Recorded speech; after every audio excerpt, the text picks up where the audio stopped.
guys so much for being here this morning. It's our last show and we're very excited to perform it for you. My name is Spoorthi. I'm the project lead for Unboxed, and as project lead, one of my roles is being able to assign whatever roles I want to everybody else. So if you look at your programs, I'm also director. But thank you so much. I am going to get some housekeeping rules out of the way. Make sure your phones don't go off, so make sure they're on silent or turned off. And if you're in the front row, watch your feet. We're going to be using this entire space, so just make sure to be behind that gray line and the aisles as well. What else? Oh yeah, we ask that you keep your applause for the beginning and the end of the performance and not in between pieces, just so we can keep the continuity. But we like snapping, so that's good too. A little bit of the background of this performance. Some of these performers didn't have any experience writing or performing, or both before, and they're here because they had a story they wanted to share with you. And we're very excited that they wanted to be a part of it and do that. So we ask that you be respectful of that. The set you see is actually, a lot of the items are personal items from all of us. So we just wanted to create that like intimate, homey feeling, and this is us inviting you into our living room. So we hope you enjoy it. Thank you for being here.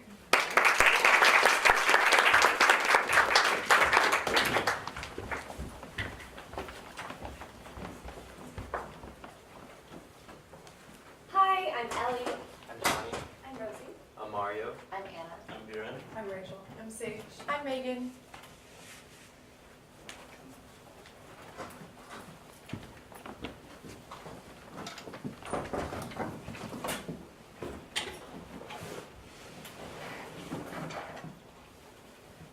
Excuse me. Could you pass me that?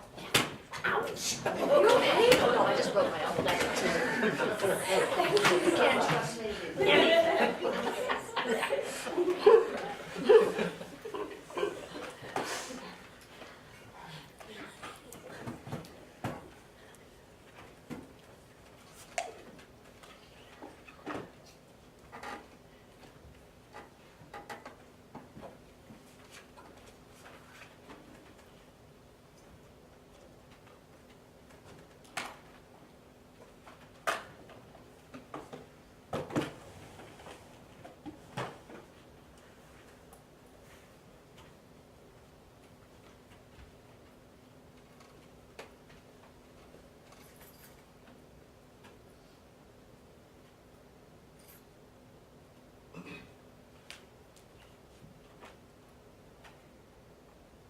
You know, scientists say we are made of stardust. Billions of atoms born in nebulae. I didn't quite believe that could be true until I met you. You looked at me like you were trying to figure out which constellation I belonged to. And when you kissed me, I breathed in stardust, let it settle in my stomach and swirl into Milky Way fantasies of how we'd grow old together. Sweet dreams are made of this, who am I to disagree? Our love spanned light years, which was just as well because it wasn't long before solar flares began. Clipped words eclipsing worlds, and arguments ended with ellipsis, eliciting more and more collisions. We convinced ourselves that supernovas are beautiful in their violence, as if the organs of a star splattered onto the operating table of the universe is somehow profound. Sweet dreams are made of this. Who am I to disagree? They tell you to reach for the stars, but forget to mention they are not tiny pinpricks to hold in the palm of your hand. They're burning, blinding balls of heat that will scorch away your fingerprints and leave you numb as ash. And if you shoot for the moon, you'll still be among them, they say, alone, in space, drowning in the vacuous vacuum of the void, with nothing but your empty scream to fill your eardrums and carry you, weightless, into black holes of your own imagining. You, my dear, were more interesting than the most intricate of nebulas, and I was the cartographer of the universe. But do not ask me why I left or gave up on our dreams of stardust until you have learned to live without oxygen.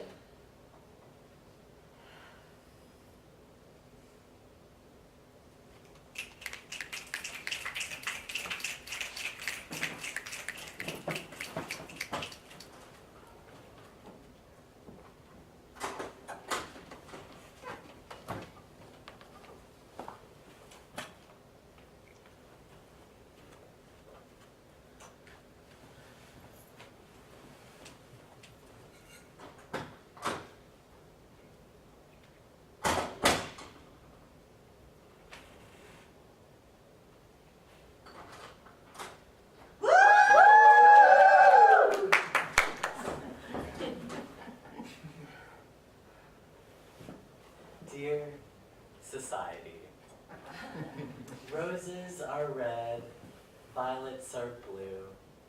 I just listed a binary coding system, just like you. Oh, how I love your flaws and imperfections, like how you separate toys, clothes, bags, accessories, soaps, shampoos, and more into 2 unnecessarily gendered sections. As if you're trying to fit everyone into these nice, neat, perfect boxes. People like me are not biological paradoxes. Roses are pink. Violets are baby blue. Who needs non-binary inclusion with affection this true? Oh, how I love the way you make me feel inside. How when I need to pee, you give me a triangle and a square that I must abide. I dip my head and choose a door, my identity disregarded by your superficial norms. Although, I love how every now and then you throw me a bone, giving me a family bathroom. Is it because you view me as family? I'm touched.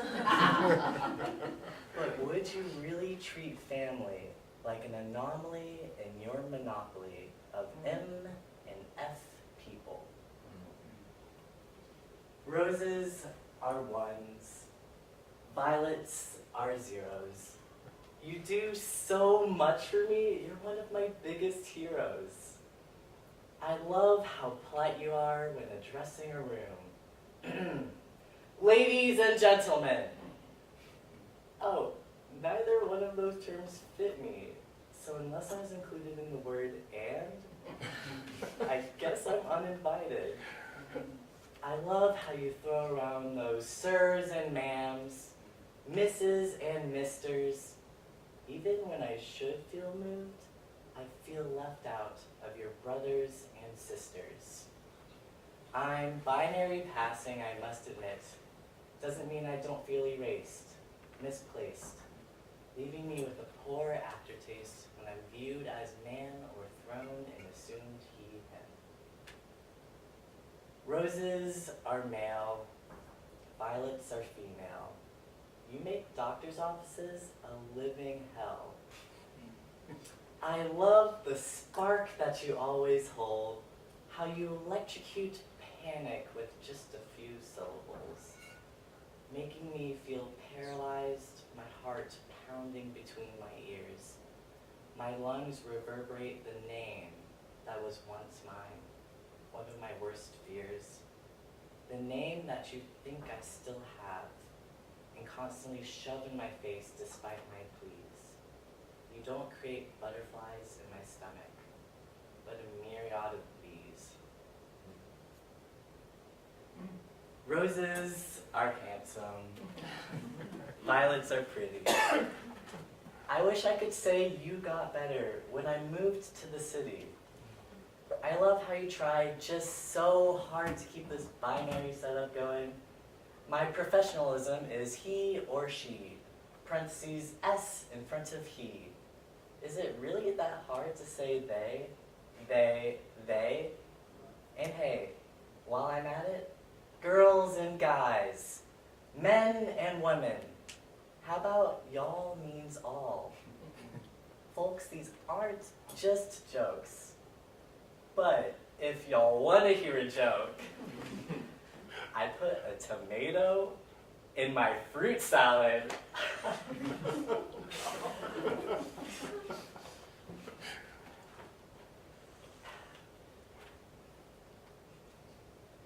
But different doesn't mean not valid.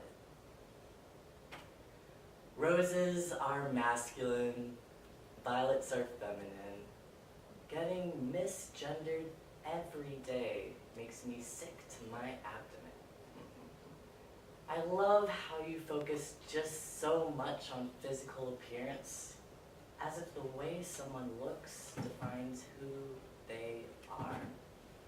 Look at that man over there. Look at that woman over there. How do you know? You don't. You're looking for the wrong thing. Where you're seeking our assumptions, misconceptions. You've taught us to code people based on our perceptions. Androgyny is not your binary systems exception, and being trans is not a deception. I'm tired of the flowers. I'm tired of the numbers, shapes, symbols, and colors. Why can't we just live in a society that's inclusive and respectful of each other? XO, XO, a human being.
I have worn these words threadbare with change.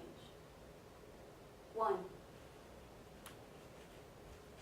No one wanted to plan my funeral. So I came here on my own 2 feet, shoelaces undone, hair snarled and dull black, and decided to ask if anyone even remembered me. And now I live, and now my life is done. The music I listen to is deafening and futile. Still, I hear the voices spitting not good enough and saying, grow the fuck up, and screaming, hurry up, please, it's time. 2. Going on a lungful of nothing. Running, running, running, running. Gasp, run, hide, fight, don't die. If I stop, I will never get up again. 3. A knife, not meant for cutting. The silver is tarnished, like everything else in this home, and it sits as a metaphor in the knife drawer, hissing how it misses the whetstone. And I try to reason with it, but being used like a tool and left laying filthy is as cold as serving as a trophy, splinter, guilty, hollow inside. My glass is full, and now my glass is run. 4. Like good luck and a red sun. Gravity is dragging down the intravenous lines, because if ivy means four in Greek, and 4 in Chinese sounds like death, oh, suddenly I'm a child again, learning how to read. That corpse you planted last year in your garden, has it begun to sprout? Will it bloom this year? 5. Show off. Say words like unoriginal, like non-believer, sounds that have always cut me like a heartache, blood red, bayonet. My tale was heard, and yet it was not told. I saw the world, and yet I was not seen. When I was little, my father liked to talk to me about chemistry. He also liked to make fun of me. So when I declared my favorite color, he said nothing in nature was purple, unless it was poisonous.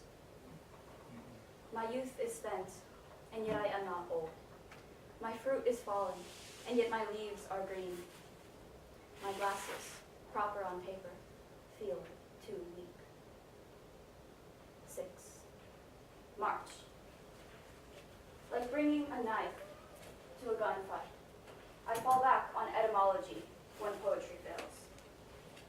Origin, 1950, Middle English, March. From Anglo-French, march, replacing Old English, marshes.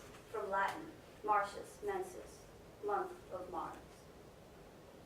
Weariness is the god of war, corrupt. April is the cruelest month. 7. Because healing mostly just feels like hell. And when the dictionary's words run together, I change languages entirely. I started naming parts of myself, cicatrix de oro, and corazón de hierro, never human, always wishful thinking. Sucede que me canso de ser what I am. I write it correctly, and you read it wrong. What am I? A fraud, a liar, a punishment deep to the bone. 8. Snake and scorpion. I'm a monster. No one corrects me. 9. I dream. I ceased to be a speaker, and I could wreak havoc no longer. I was a glitch in the project. I was an elegy walking around the wasteland. Yo paseo con cama, con ojos, con zapatos, con furia, con olvido, and I begged for an unmarked grave.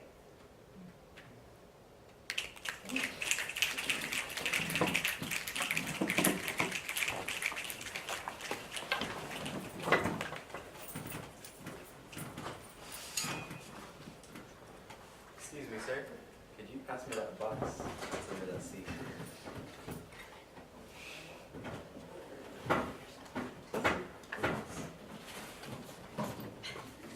Thank you.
I am not unaware of the injustice, oppression, and suffering that exists. Trust me, when my own self-reflection goes amiss and my thoughts begin to twist, I see the darkness and the heartless in myself and all the people that I know. There are too many to list. I know that flowers wilt and towers tilt, and every day innocent people are killed and discriminated against. I know we'd rather build walls than gates through a fence, but I also know that this is not the full picture.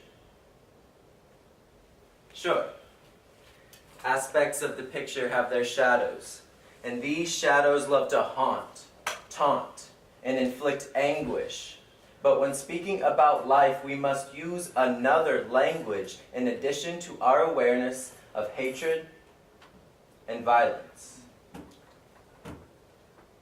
Aspects of the picture are noisy, sure. Have you ever listened to silence? If the vision is blurred, it's because the mission is hurried and we take no time to stop. Catch our breath and pay attention. To other dimensions, outside the darkness I've mentioned, I know intention and affection are remedies for collections of people in systematic detention. Attention! Retention of hate leads to infection. Too late to take medicine, curled up in the bed again, stiff cold like a sediment when we choose to only see one half of the picture. Yes, there is hate, and our world is corrupt. There is no but, or yet, or however, or contradictory statement that could wipe away the stains on my heart that ignorance has inspired. There is no amount of positive energy that could make me less tired of seeing how people hate themselves because they are not what their parents want. I drink all the coffee in the world because it is concepts that stunt growth. So when I speak of love and of world peace, do not assume an ignorance of hatred when I have felt fervently like falling face first into fire so that my ashes will be furnished across church grounds because the Bible has given society the justification necessary to deny my sexuality. Force, brutality, the justification necessary to deny nationality. I know of hatred because I have lived in closets too tight for my growing bones, claustrophobic in my own brain, homophobic by the 3rd grade because we are not taught to question, we are taught to restrain.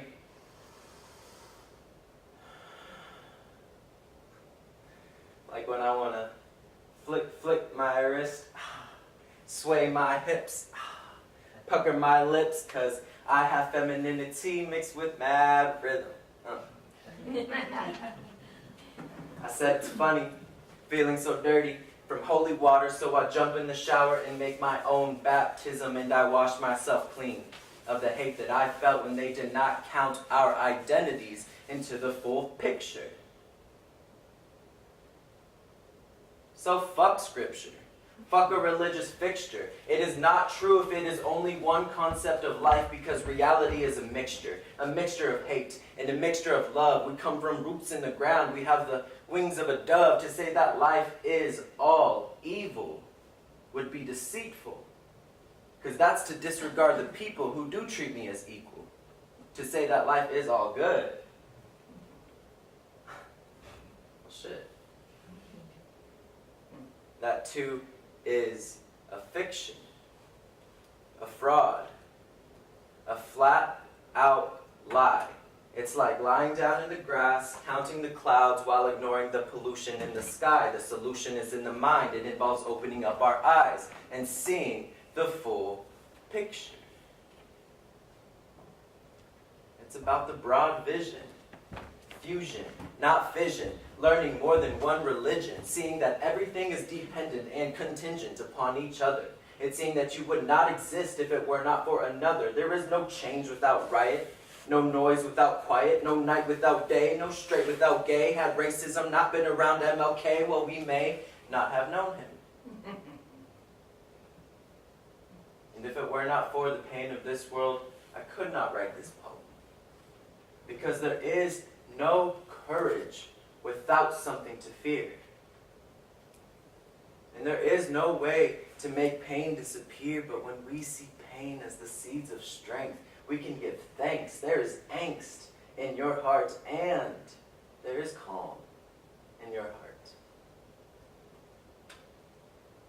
To build ourselves up back stronger must be why we fall apart. So when there is only one concept or version of reality being sold, know that that is sin.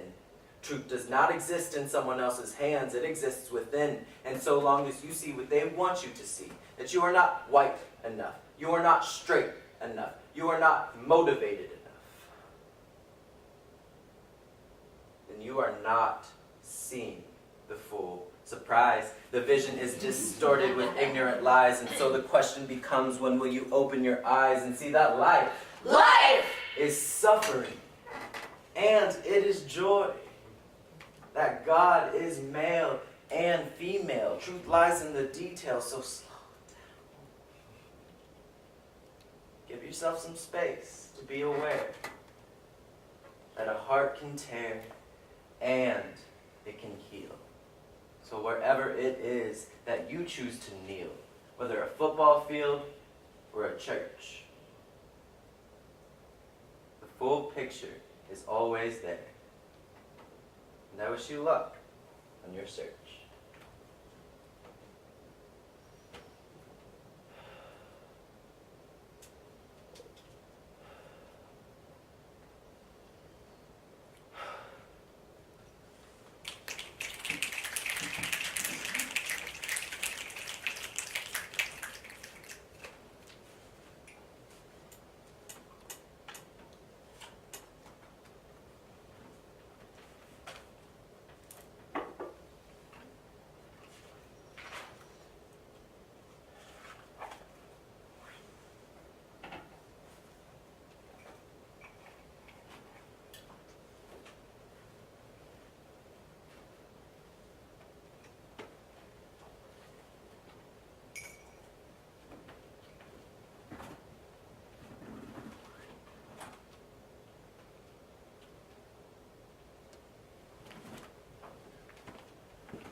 Cheetah memories, she called them. Caracara chirps of connection darting into dreams. Solitary hunters who sift and slink through thought. Claws scraping shadows into sonnets. Rushing into reverie with no pattern to their spots. Unexpected.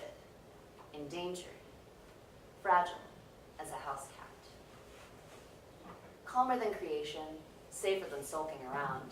Cadence of breath curls over your shoulder. Oscillating octaves offer escape in soft shudders.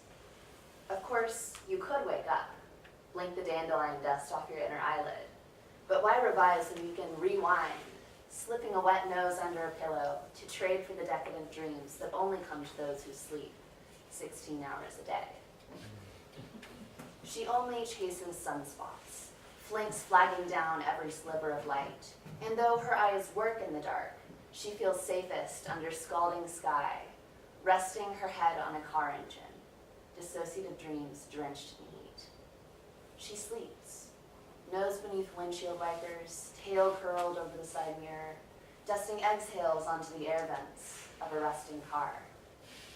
She thinks, muddled and muzzled by the exhaust, mind murky, misted with rear mirror images, that resting on a stalled vehicle will give her a chance to restart. She stays, slumbering beneath the songbirds, determined that she will set out someday, when the muse returns. My mind is a munchkin cat, wobbling into wishes and willowy wants, missing dishes, sifting slumber silt into pillowcases. She is a homemaker, though she denies it. Bouncing on bumblebee toes, buzzing on the sweet sauce of slipping into histories, hiding from hearts, casting half-hearted histamines. Her rationale stings like a wasp, wears a nettle-necked collar. Decked by decisions, stills in the buzz of stop, wait, what? Stuffing each perhaps into the fleece of her fur until her pelt is a beehive. She has always been a sphinx who hides her wrinkles with adjectives, soaking her spots in formaldehyde because preserved memories stay cleaner than admissions clawed on canvas.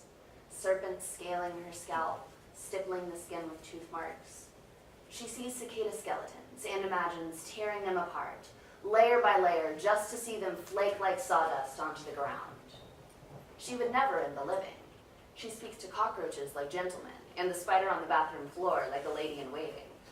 But dead skin calls dread into her lungs, and she cannot breathe until the carapace is carved asunder.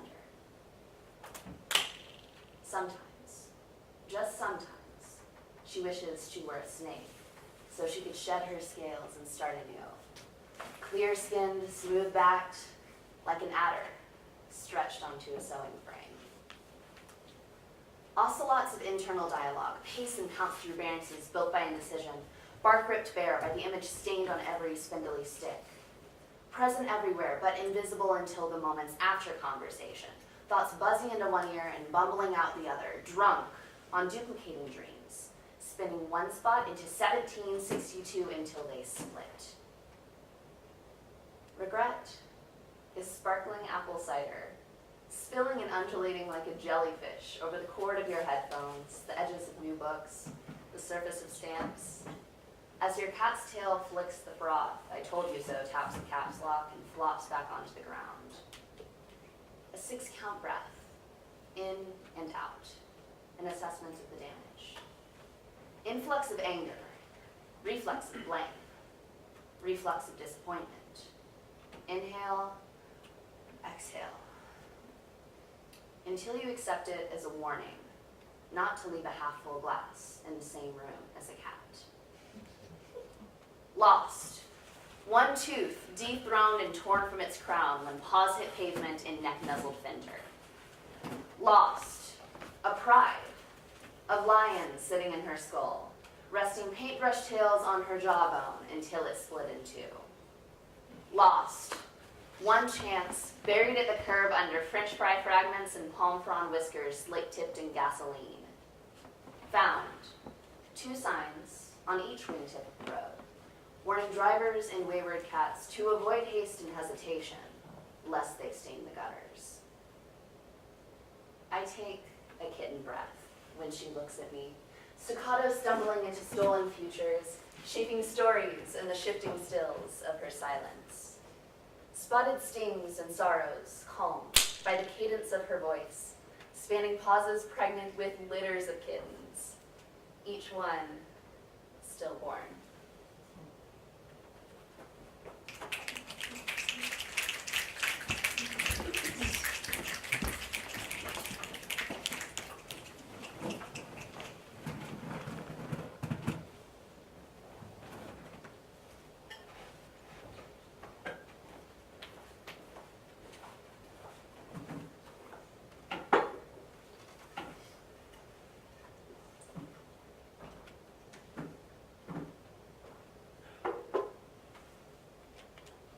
Many years ago, I was taught to be a boy. I was taught that boys don't cry, and boys don't wear pink soccer cleats, and boys don't get scared in haunted houses. And so I tried. I tried to be a boy. I played basketball instead of drawing. I told my friends I loved them, but made sure to say no homo after. I made fun of girls and wore Axe body spray and played Madden 12. See, I think I was pretty good at being a boy. But then, I was taught to be a man. I was taught that men can't study things that don't make them money, and men get lots of pussy and lift a lot of weights, and men are rational, they don't let feelings get in the way, and men are confident and have firm handshakes. And so I tried. I tried to be a man. I laughed at jokes that weren't funny. I told my friends I loved them, but only when I was drunk. I spoke when I wanted to and ate what I wanted to. I could get away with the bare minimum. Today, I look into the world. I see men talking about bodies that aren't theirs. I see men governing bodies that aren't theirs. I see men claiming bodies that aren't theirs. And from what I see, I don't think I want to be very good at being a man.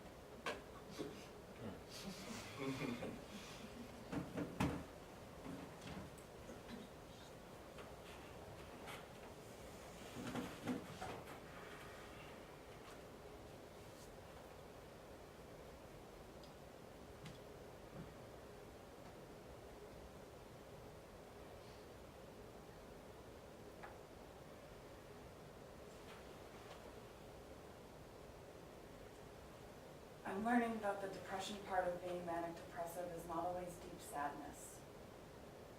Just because I cry less and have a bit more drive does not necessarily mean I'm not still depressed. It's not so much a presence of melancholy as it is a lack of joy. I don't remember romance or see beauty in people. I find myself just constantly irritable. Meals are forced, and every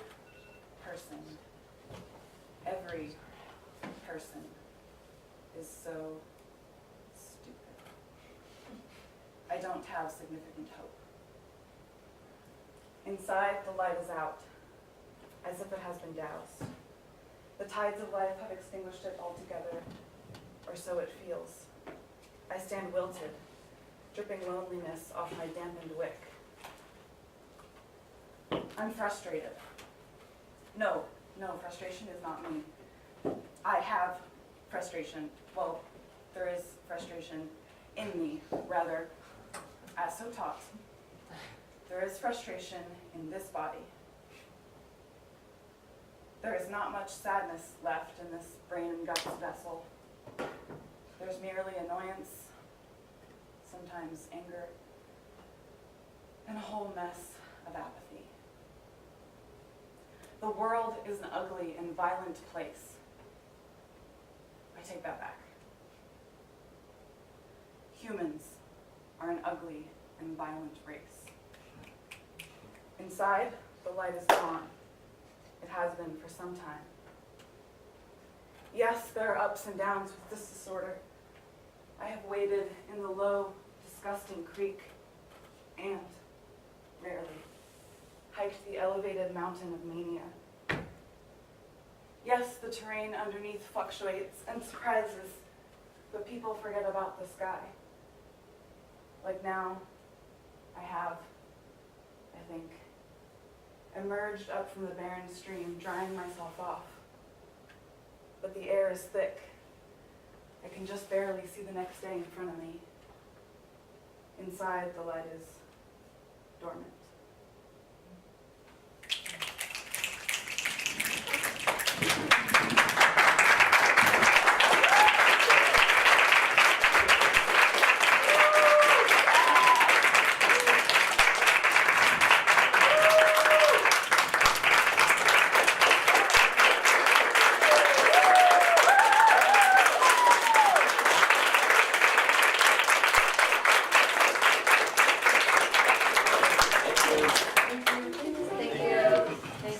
Thank you. More. Yeah.